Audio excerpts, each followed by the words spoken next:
Hey, everybody, welcome back. This is Beyond the Saga. I am David Cottingham. Along with me, as always, Hannah Burr. How are you, Hannah? I am well. How are you doing? Doing good. Good night. It's a late night for us right now, but we are talking about doing a little interesting twist on the show, I would think, on this episode, right? Absolutely. We covered all those stories beyond the Skywalker saga. We're talking about the books, the comics, the video games. But this episode, we're actually going to be talking about an attraction, I guess you can call it, right? I think that's fair to say. Yes, we are talking about Star Wars Rise of the Resistance, the actual attraction / ride / experience at Star Wars Galaxy's Edge, which you can go and visit at Disneyland Park in California or Walt Disney World, Disney's Hollywood Studios in Walt Disney World down in Orlando. Now, both of us have ridden the ride, so we are now going to be able to talk about it. I've ridden it 3 times. Hannah has only ridden it once. Hey, I'm grateful for that one time. It is literally the luck of the draw to even get a chance to go on that ride. It is because, my wife is a Disney vacation planner or whatever. She helps book families. There are several families that have gone and just cannot get on the ride. So you could plan a whole trip there and want to ride it, but you just can't get on it because it's not a ride that you can get in line for. You have to do what's called a virtual boarding pass, and you have to get on the app at 7:00 every morning, or at 1:00. You have 2 chances, and it's gone within, when I say seconds, literally within 2 seconds, it's filled up. Literally seconds. And even then, if the ride breaks down during the day, you have no idea how long it's going to be down for. And It's such an intricate ride that yes. So it is literally the luck of the draw if you get a chance to ride it, let alone 3 times. I know. Yeah, exactly. Yeah. No, we've been, and those 3 times were 2 different trips. Because that's the thing is that if you get in at 7:00, you're not allowed to even try for the 1:00. So you only can ride it one time during that day. So if it does break down, unfortunately, it never opens back up. You're just out of luck. So let's dive into this because there is a story there. It's not just a ride. There is an actual story that's happening in Rise of the Resistance. Now, because the sequel trilogy, 7, 8, 9, all take place within a year. I mean, those stories are so compact, unlike the other 2 trilogies where there's years in between, right? So 7 and 8 are pretty much right up against each other. And then there's that year gap between 8 and 9. So the whole Galaxy's Edge, the whole themed area, which is called Black Spire Outpost, Black Spire Outpost on the planet Batuu, near the unknown regions, right before Wild Space, out in the Outer Rim. The setting of the Galaxy's Edge is between episodes 8 and 9. Mm-hmm. So that's why if you plan to go to Batuu or you visit, that's why you won't see Darth Vader walking around. You won't see Ahsoka walking around. You won't see Luke or Leia. You could, I guess, because they're, Luke, unfortunately, not. But Leia could, I guess, because she's still alive, technically. Ouch. Well, yeah. The character Leia, right? Right. Well, I don't know. You could probably paint someone a little with a blue tint and then say it's just the Force ghost of Luke walking around or something. That would be actually pretty cool. I would be all for that. Okay, so here's the thing. So it's in between, and how it's set up in a sense is that in trying to find another base, the Resistance has temporarily opened a a resistance base on Batuu with the help of Vi Marathi. Now, Vi Marathi, if people don't know who that is, she's a rebel spy or a resistance spy that is sent to go look for a new base temporarily, and she is on Batuu, and she discovers this place, and there's actually a book called Black Spire that's out there that just centers around Vi Marathi, and you can actually see her walking around. She's the resistance person.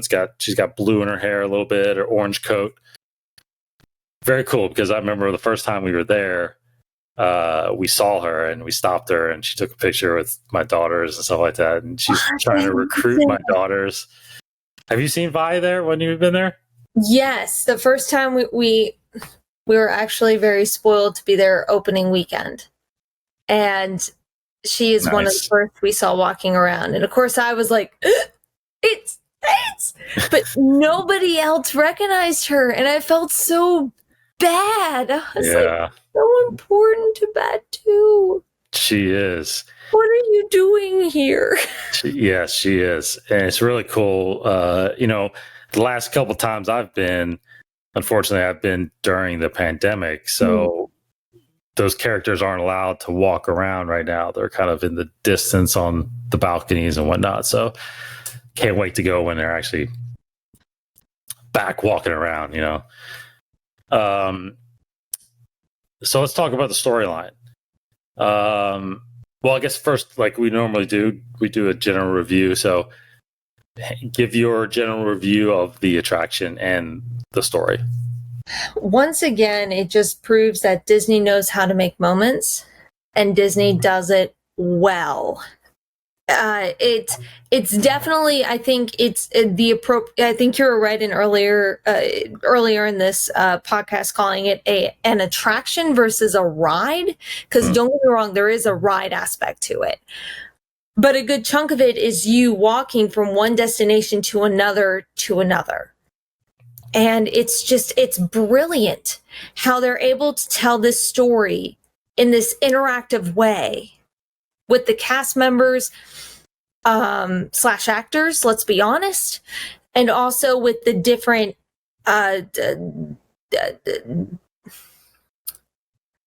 visual representations happening, because I wouldn't necessarily call them movies. I wouldn't call them VR experiences. I would say it's definitely entertainment presented in a very unique way. Right.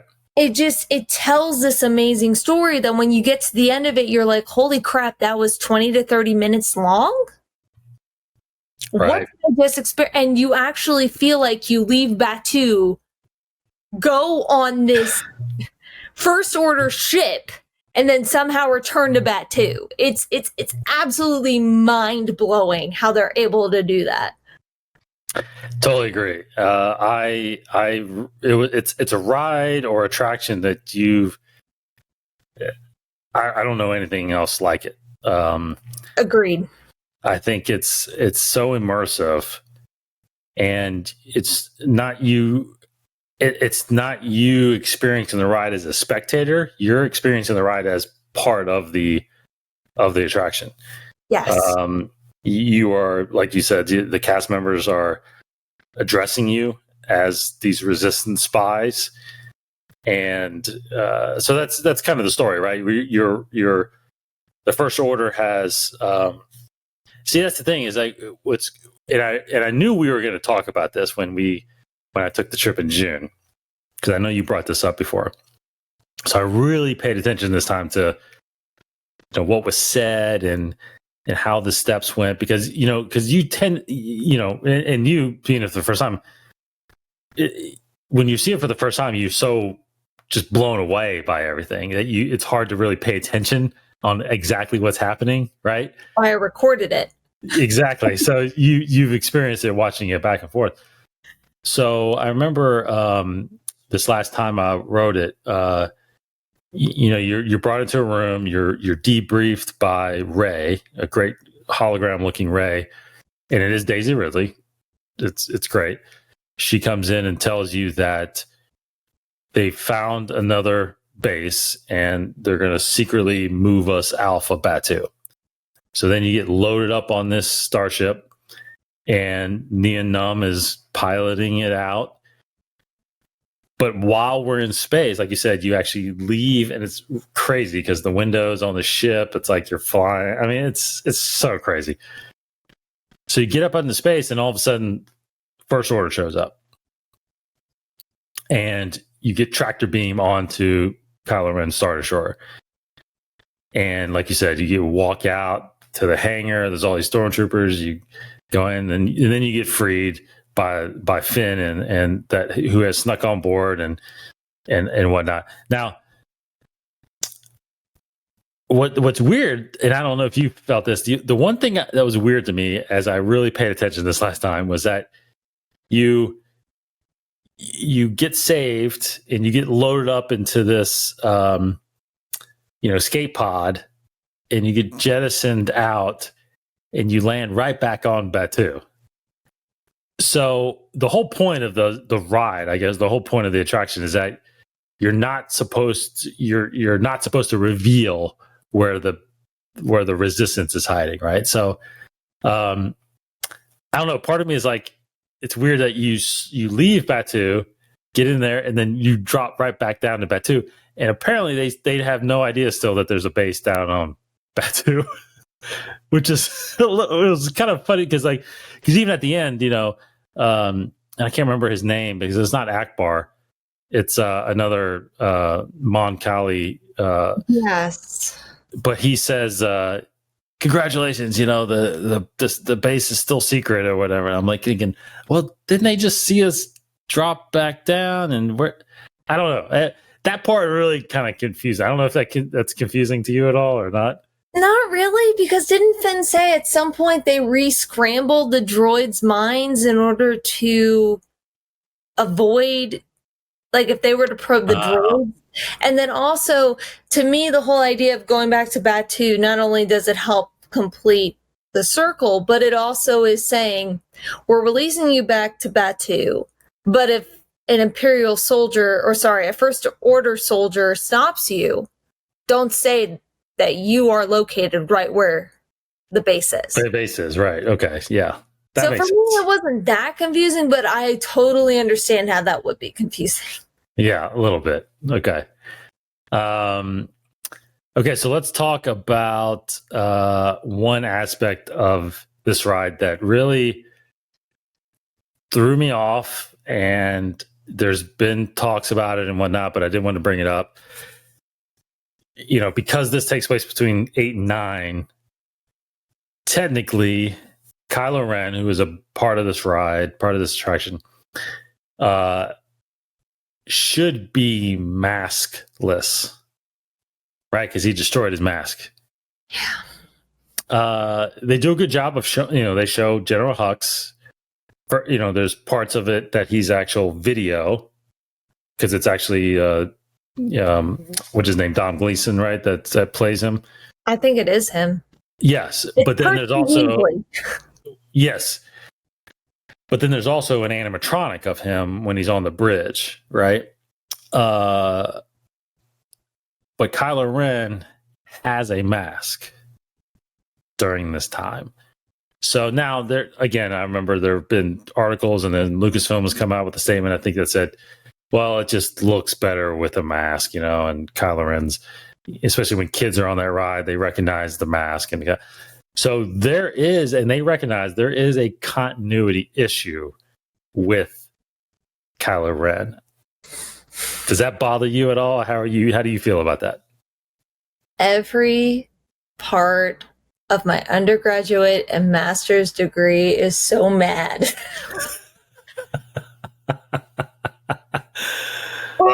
Because here's the thing, is that when I saw the mask, when I was on the ride, because I completely forgot when this took place. So when I was on the ride, I was like, okay, so this is right before right before 8 when he breaks his mask. So this is right before, literally right before. So we're okay. This is great. Yeah. Rey still has that costume, we're all good to go. But then now that we're talking, I'm like, wait, that makes no sense because 7 ended with Rey with Luke. So why the heck did she leave? And like I understand the whole animatronic side of it and how it's easier to just focus on alien races and masks. And even though we do see General Hux, we never really see his face when he's an animatronic. So I get all of that. But it really did upset me. Like, I understand that you're trying to cater to the younger generation in something that's, like, easily identifiable. But the continuity! Like, was there just I really, really wonder if there's, like, a specific difference in the mask, so we can at least say, oh, it was an extra one he had lying around, but it wasn't as good as his original.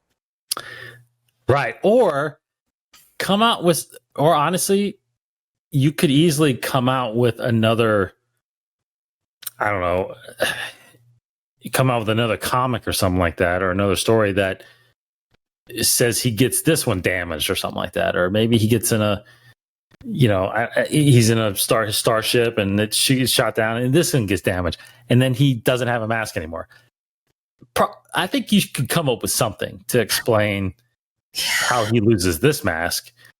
Or maybe this is the mask that's the interim mask, and then he's like, oh, this doesn't feel like me anymore. Blah, blah, blah. Yeah. I'm a moody kid, so I'm going to just get rid of this mask because I don't need no mask until my real mask is fixed or whatever, like, I don't know. It bothers me so much. I know it probably shouldn't. I know it's probably one of those things that is very easy to just let go. But at the same time. Yeah, I'm actually with you on I think it bothers me, but I'm actually with you on I think he destroyed it. And then he's like, you know what? This was the one I had first. It doesn't really fit that well, but I'm going to wear it anyway. And then, a couple months later, it's just not fitting right. So I'm just going to get rid of it too. So I think I like that storyline. That's actually pretty good.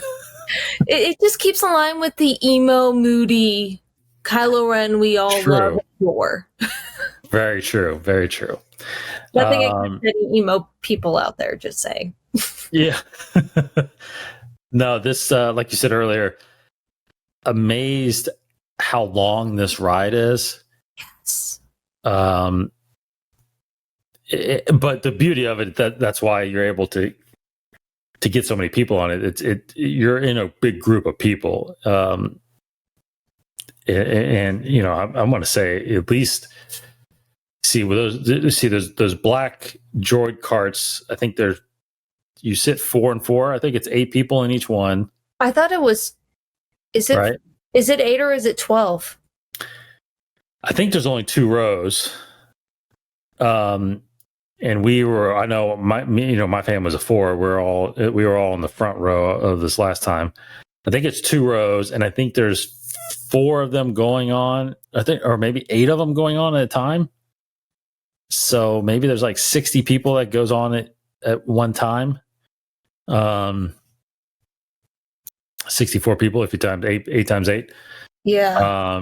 Because you remember they feel like 2 hallways full of people whenever you get off into the Star Destroyer.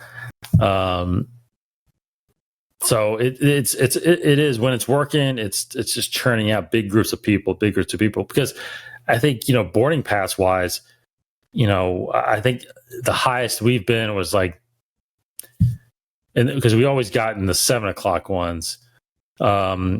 And we were, sometimes we'd land in like 60, boarding past 60 something.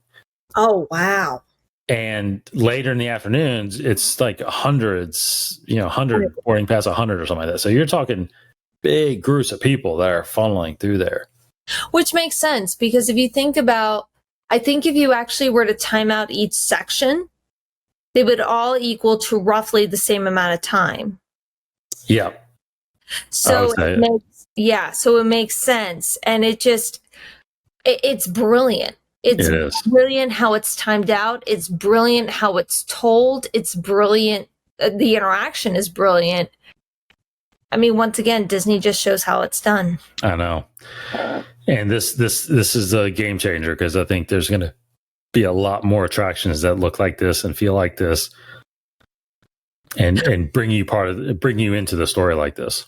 Well, I think just in general, the whole idea that the characters before COVID happened, that they were just wandering around, which I think is risky because in other Disney parks around the world, there's no such thing as a line. It's just a mob around a character, and you just have to run in, grab your pick, and run out. Yeah. Talking from experience, it's not fun.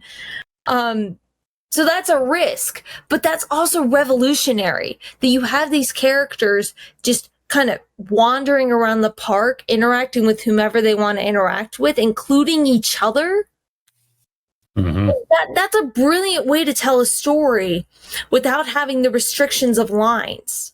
Yes, very much so. You're right. And you want to talk about something that's immersive? So you're right. This ride itself is totally game changing, just alone by the cast members. Yes. Yeah, they do a fantastic job. They're in it. They're not breaking it at all. They're totally immersive, totally making you feel like you're part of this Star Wars universe. And it's fun to even hit them back with Star Wars knowledge and talk the lingo, and it's pretty fun. They do a great job doing that. In general, with Batuu, everyone that works there does it. So I think you're right. I think that is the future of Disney. So it'll be very, very cool to see where they take this and change their. If they decide to, they might not, but it'll be very interesting to see where this goes. Now, my theory, just a little side note, my theory, Hannah, is that at some point, I don't know when, but at some point, I think they change the era of when Galaxy's Edge takes place. Because to think about it, it's not that difficult to me, in a way, to just change the flags out and put Imperial flags up or something like that, and then all of a sudden now you're in the timeline of episode 4, and you can have Vader walking around, you have regular stormtroopers walking around. The ride itself, the Falcon, has always been around, so you can just change little aspects of that. The Rise of Resistance, it can think about it, you can just change that to be Vader instead of Kylo Ren somehow, and Star Shores or Star Shores, you just, so I think to me, that's how you keep things fresh and new without having to build a whole new park. Well, kind of piggybacking off of that, do you think that'll be influenced at all by the new Galaxy Cruiser?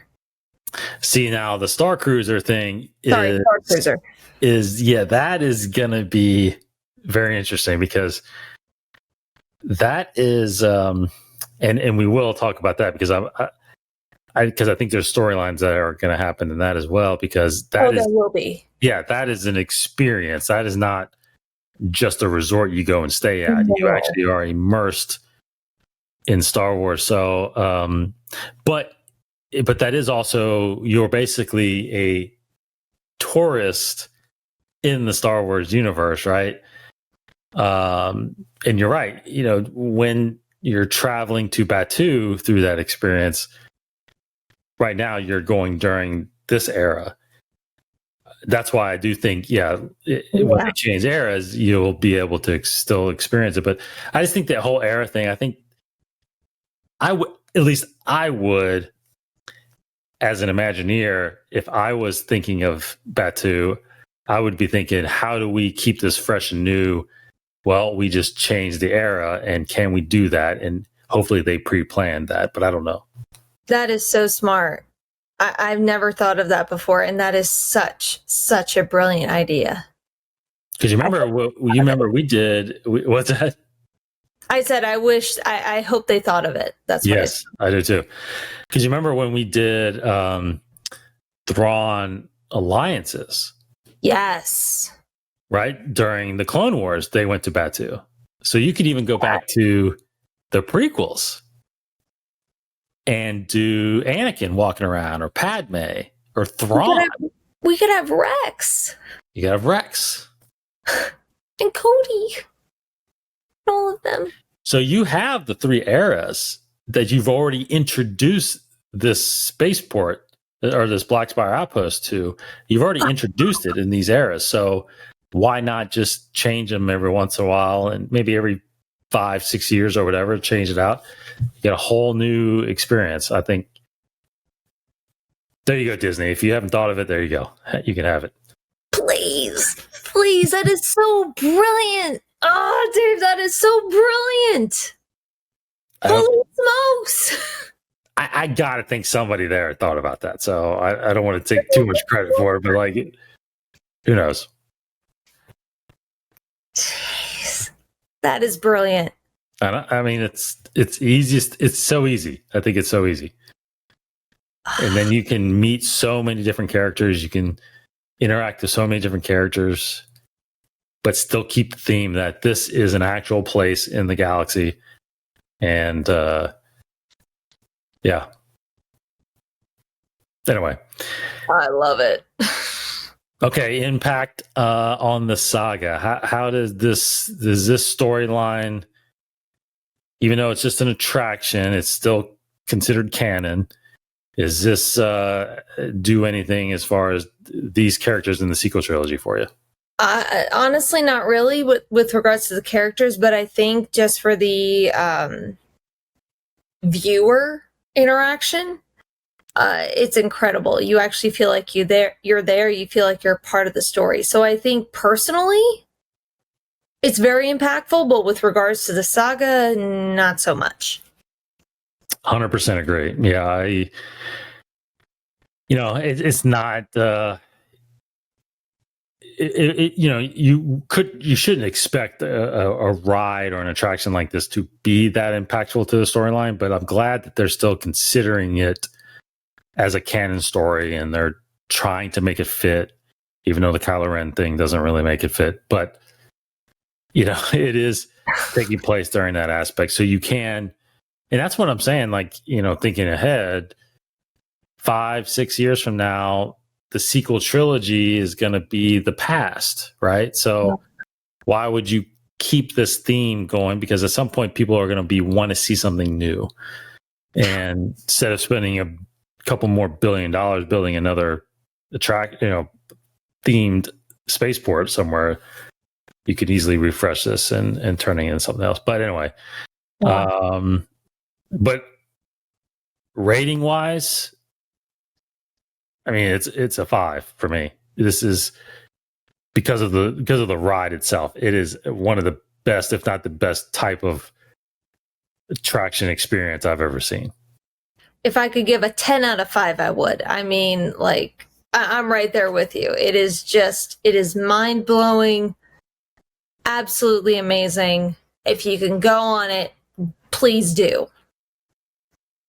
Yeah, absolutely. And really look online, watch some of these YouTube videos that tell you how to do it, because it's very difficult to get on this thing, and a lot of people can't, but keep trying and you'll get on there. So yeah, go experience Rise of the Resistance, both at Disneyland and Hollywood Studios in Orlando.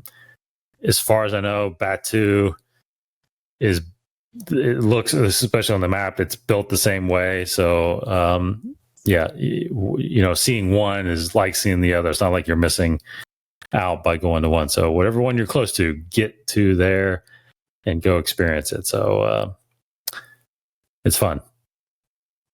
It is. You will be trying again when? Like September, I think you're going, you said? I don't think we're going to go to Hollywood Studios in September.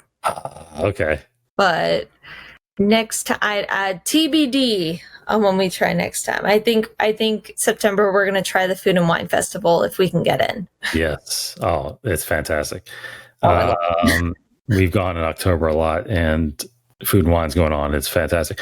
We're going back for Christmas again. So we're going And we're going to try again and ride it in Christmas. And hopefully Batuu is back to normal where characters are walking around and stuff like that. That's really fun. That'll be wonderful. Thank you, Hannah, as always, for joining me. This has been fun because this is a different story. We're getting a little break from our comics and books and getting into something different like this. This has been cool. And, of course, there's Smuggler's Run. So we'll do Smuggler's Run at some point. Oh, absolutely. A little bit of a story there. That's a little more of a ride, but there is a story there. There is. There absolutely is. Yep. Thank you, everybody, for joining us. Have a great time out there enjoying Star Wars. Get into these books, get into these comics. Of course, go back to our library here at Beyond the Saga for stuff that we've talked about, novels, books, games, all kinds of stuff. So see you guys next time. Thank you, Hannah. Thank you. Take care, everybody. May the Force be with you.